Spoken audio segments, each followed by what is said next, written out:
5 corporation ನಾವು ಗೆಲ್ತೀವಿ. ಅದಕ್ಕೆಲ್ಲ ಬೇಕಾದಂತ ಎಲ್ಲ ವಾತಾವರಣ ಇದೆ. ಜನಾಕ್ರೋಶ ಕಾಂಗ್ರೆಸ್ ವಿರುದ್ಧ ಇದೆ. ಬೆಂಗಳೂರಿನ ಜನ ಬೇಸರಿದ್ದಾರೆ. ಬೆಂಗಳೂರಿಗೆ ನೀವೇನ್ ಮಾಡ್ತೀವಿ ಅಂತ ಕೇಳಿದ್ರೆ ಹೇಳಕ್ಕೇನೂ ಇಲ್ಲ. ಗ್ರಾಮ ಪಂಚಾಯತಿಗೆ ಅಡಿಗೆ 100 ರೂಪಾಯಿ ಲಂಚ ತಗೋತೀವಿ ಅಂತ ಹೇಳ್ಕೊಳಕ್ಕಾಗುತ್ತಾ? OCCC ಕೊಡೋದಕ್ಕೆ ಸತಾಯಿಸ್ತಿದೀವಿ ಅಂತ ಓಟ್ ಬರುತ್ತಾ? ಗುಂಡಿನಲ್ಲಿ 100 ಜನನ ಸಾಯಿಸಿದೀವಿ ಅಂತ ಹೇಳಿ ಯಾವ ಪ್ರಯತ್ನ ನಡೆದರೆ ಇದನ್ನ ಡ್ರಗ್ ಸಿಟಿಯಾಗಿ ಪರಿವರ್ತನೆ ಮಾಡಿದೀವಿ ಅಂತಂದ್ರೆ ಬಾಂಗ್ಲಾದೇಶದವ್ರು ತೆಗೆದುಕೊಂಡು ಇಲ್ಲಿ ಕೂರಿಸ್ತಾ ಇದ್ದೀವಿ ಅಂತ ಹೇಳಿದ್ರೆ ಬೆಂಗಳೂರು ಜನ ಅವರು ಬೇರೆ ರೀತಿಯಲ್ಲಿ ಆಲೋಚನೆ ಮಾಡ್ತಾರೆ.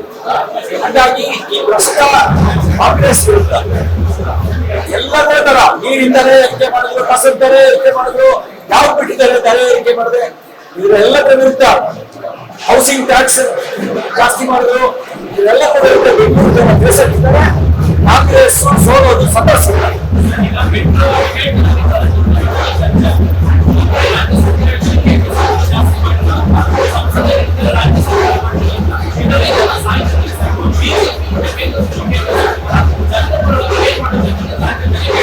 ಸುಳ್ಳು ಹೇಳೋದ್ರೊಳಗೆ ಸಿದ್ದರಾಮಯ್ಯನವರು ಮಿಸ್ಸಿಂಗ್. ಸುಳ್ಳು ಮತ್ತು ಸಿದ್ದರಾಮಯ್ಯನವರು ಒಂದು ನಾಣ್ಯದ 2 ಲೆಕ್ಕಗಳ ತರ.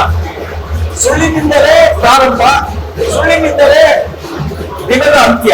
ಇದು ಸಿದ್ದರಾಮಯ್ಯನವರ ದಿನಚರಿಯಲ್ಲಿ ಬರುವ ಸಂಗತಿಗಳು. ಒಂದು ವಿಶೇಷ ಕಲೆಯನ್ನ ಅವರು ಪ್ರಾಪ್ತಿ ಮಾಡ್ಕೊಂಡಿದ್ದಾರೆ. ಅದೇನು ಅಂದ್ರೆ ಸುಳ್ಳನ್ನ ಸತ್ಯದ ತಲೆ ಮೇಲೆ ಹೊಡೆದಂಗೆ ಹೇಳುವ ಕಲೆ. ಇಂಥ PC ಮೋಹನ್ ಅವರು 3 ಪತ್ರ ಬರೆದಿದ್ರು. ಇವರಿಗೆ ನಾನು ಕೇಳಕ್ ಬಯಸ್ತೇನೆ, ಯಾಕೆ ಮೆಟ್ರೋ ಲಾಭದಲ್ಲಿ ನಿಮಗೆ ಪಾಲಿಲ್ವಾ? ನಿಮ್ಗೇನು ಪಾತ್ರ ಇಲ್ವಾ?